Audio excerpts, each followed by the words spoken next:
जैसा कि last episode में हमने देखा कि यू हाओ और वांग डोंग में दोस्ती हो गई है और अब यू हाओ को उसकी टीचर प्राइवेट में उसको मिलने को बुलाती है। यू हाओ उनके केबिन में जाता है और वहां जाते ही टीचर उससे कहती है कि मुझे स्मॉल टॉक्स नहीं पसंद है, इसलिए जो मैं कहूँ उसे ध्यान से सुनना। तुम्हारी गार्डियन स्पिरिट्स के बारे में मैं क्यूरियस हूँ। मुझे बहुत सालों का एक्सपीरियंस है, लेकिन फिर भी मैं तुम्हारी गार्डियन स्पिरिट का पता नहीं लगा पा रही हूँ। इसलिए मुझे तुमसे आंसर चाहिए कि तुम्हारी गार्डियन स्पिरिट यानी मार्शल सोल क्या है। वहीं बाहर खड़ा वांग डोंग सोच में है कि आखिर टीचर ने उसको अकेले में क्यों बुलाया है और वो उसे क्लास में भी प्रोटेक्ट कर रही है। आखिर टीचर को उसमें ऐसा क्या दिख रहा है। उसने अपनी सिचुएशन को एक्सेप्ट कर लिया है। शायद चाहे उसकी मेंटल पावर स्ट्रांग ना हो, अगर फ्यूचर में भी वो इतना ही कमजोर रहा तो कोई भी उससे बात नहीं करेगा। वो उसे बताता है कि टीचर कहती है कि अब समझ आया कि तांग सेक ने तुम्हें क्यों यहाँ पर अपने कोटा से पढ़ाने के लिए भेजा।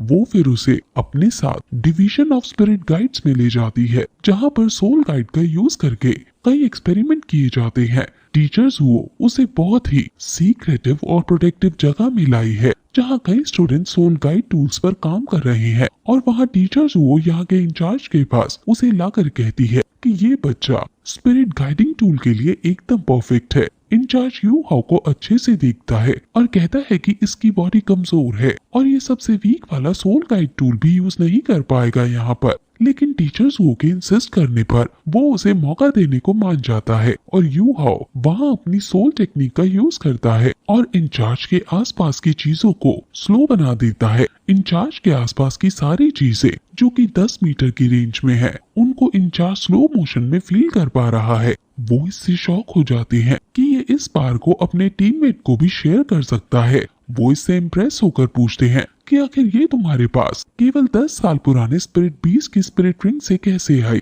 यू हाओ याद करता है कि स्काई ड्रीम ने उसे बताने से मना किया था, इसलिए वो सिर्फ यही कहता है कि ये उसकी सोल टेक्निक है। ये टेक्निक इसके पास होना किसी चमत्कार से कम नहीं है। इसलिए टीचर्स वो इंचार्ज से कहती है कि क्या कोई चांस है इसकी घोस्ट कल म्यूटेशन को ट्रिगर करने का। इंचार्ज हाँ कहता है और अपनी असिस्टेंट कायतू को बुलाकर यू हाओ को फायर कैनन के पास ले जाने को कहता है।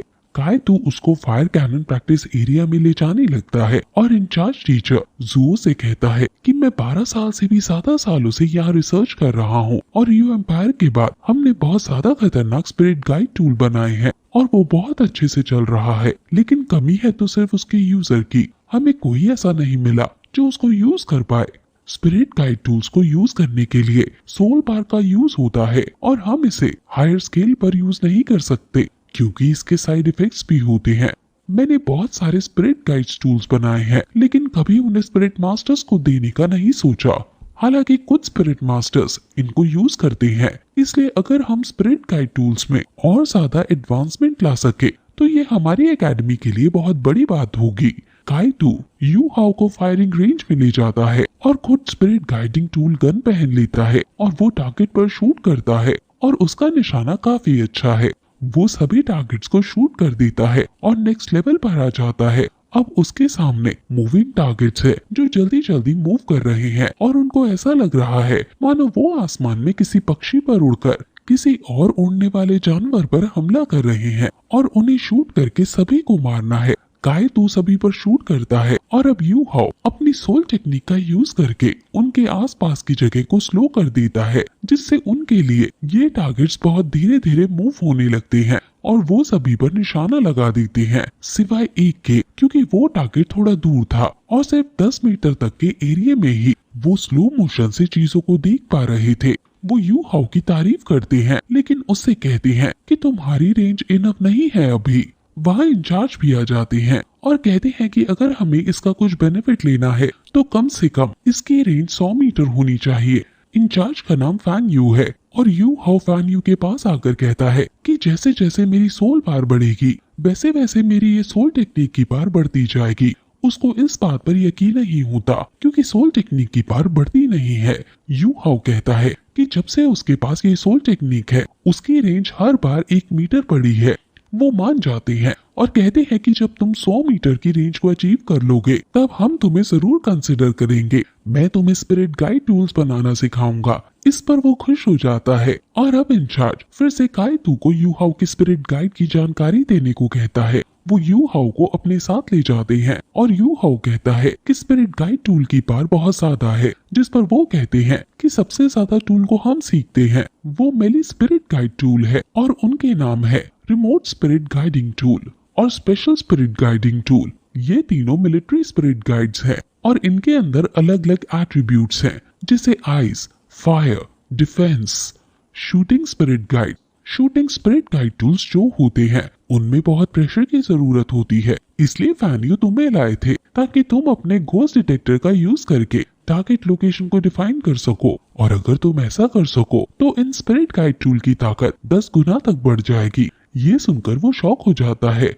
अब टीचर्स वो उससे वापस बाहर ले जाती है और रास्ते में बताती है कि fan you one of the best ghost master है और अगर तुम उसके सहयोगी बन गए तो तुम्हारा फ्यूचर बहुत ब्राइट हो जाएगा, लेकिन उसके लिए पहले तुम्हें यहाँ होने वाले एग्जामिनेशंस को पार करना होगा और अगर तुम एक में भी फेल हो गए तो तुम्हें श्रेक एकेडमी से बाहर निकाल दिया जाएगा। वहाँ फिर एकदम तान्या आती है जो उससे कहती है कि तुम्हारे पास जरूर पैसों की कमी चल रही होगी, फिलहाल मैं तुम्हें आज रात को मिलूंगी और हम दोनों कुछ पैसे कमाने के लिए चलेंगे। यू हाउ को कुछ समझ नहीं आता, लेकिन तभी क्लास की अनाउंसमेंट हो जाती है, इसलिए वो तुरंत क्लास अटेंड करने के लिए भागता है और वहाँ क्लास में वैंग टोंग उससे पूछता है कि तुम्हारी गार्डियन स्पिरिट आखिर है क्या। मेरी गार्डियन स्पिरिट बहुत ब्यूटीफुल बटरफ्लाई की है जिसका नाम गॉडेस ऑफ लाइट है। यू हाउ बताता है कि उसकी गार्डियन स्पिरिट आए है और वो इसको स्पिरिट आए बुलाता है और इसी की वजह से वैंग टोंग उस पर एक भी अटैक नहीं कर पाया, क्योंकि वो अपनी आय की वजह से पहले ही उसके अटैक को प्रेडिक्ट करके उससे बच जाता है। वैंग टोंग अब समझ आता है कि वो कैसे इससे हार गया। यू हाउ पूछता है कि तुम्हारी second spirit millennial ghost ring purple क्यों है, जिस पर वो कहता है कि ये सीक्रेट है उसका। तभी वहाँ टीचर आती है और उनको फिर से फील्ड में जाकर असेंबल होने को कहती है। वो उन सभी को एक आर्मर देती है और कहती है कि ये आर्मर तुम्हारी बॉडी क्वालिटी को इम्प्रूव करेगा और इसको पहनकर तुम्हें दौड़ना है। तुम में से कोई भी अपनी सोल टेक्निक का यूज नहीं करेगा और तुम में से जो लास्ट होगा वो एलिमिनेट कर दिया जाएगा। अब सब लास्ट में ना जाने के लिए दौड़ने लगते हैं और अब आर्मर को पहनकर दौड़ना उनके लिए और ज्यादा मुश्किल हो रहा है। वो सभी लेकिन फिर भी जी जान लगाकर भाग रहे हैं। भागते भागते वो सब बहुत थक जाते हैं और उनमें से कई रेस्ट के लिए बैठ जाते हैं, लेकिन यू हाउ जिसको किसी भी हालत में यहाँ से बाहर नहीं निकलना था वो भागता रहता है और उसकी सांसें फूलने के बावजूद भी वो भागता रहता है। उसकी विल पावर को देखकर सब चौंक जाते हैं और मोटिवेट होकर भागने लगते हैं। अब उसकी बॉडी के अंदर मिस्टीरियस स्काई स्ट्राइक होने लगता है, क्योंकि जब वो एग्जॉस्ट हो जाता है तब वो मिस्टीरियस हेवन स्ट्राइक को परफॉर्म कर सकता है, जिसकी वजह से उसकी मेरिडियंस डबल हो जाती हैं और उसकी इलास्टिसिटी बढ़ जाती है और वो अब मोटिवेट होकर फिर से भागने लगता है। वैंग टोंग उसको बुरी तरह से धक्का देकर उसको सहारा देता है और दोनों साथ में फिर रेस कंप्लीट कर लेते हैं। अब धीरे धीरे सभी रेस कंप्लीट कर लेते हैं, लेकिन टीचर कहती है कि मैंने कहा था कि जब तक बेल रिंग ना हो तब तक तुम भागते रहोगे, लेकिन यू हाउ को छोड़कर सब रेस के लिए रुके, इसलिए यू हाउ को छोड़कर सभी को एलिमिनेट किया जाता है। ये सुनकर सभी काफी शॉक हो जाते हैं, लेकिन वो खुश भी हैं कि सभी ने रेस कंप्लीट की, इसलिए वो सभी को एक और मौका दे देती है और कहती है कि आज के दिन कोई भी एलिमिनेट नहीं किया जाएगा, क्योंकि तुम सभी ने रेस कंप्लीट करके ये दर्शाया है कि तुम इस एकेडमी में पढ़ने के काबिल हो।